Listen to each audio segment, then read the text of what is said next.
Hi Abangers! Hi mga followers and friends around the world. Hello sa mga OFW. I respect you guys mga OFW. Maraming salamat sa nagpapalo sa akin.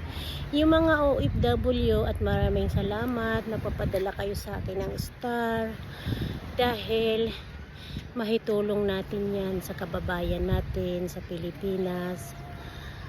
At maraming salamat sa walang sawa sa panonood ng mga video ko, mga OFW. Ayan, kahit saan kayo,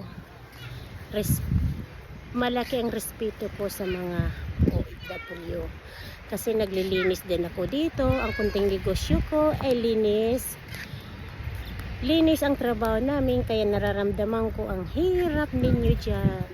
Salamat OFW.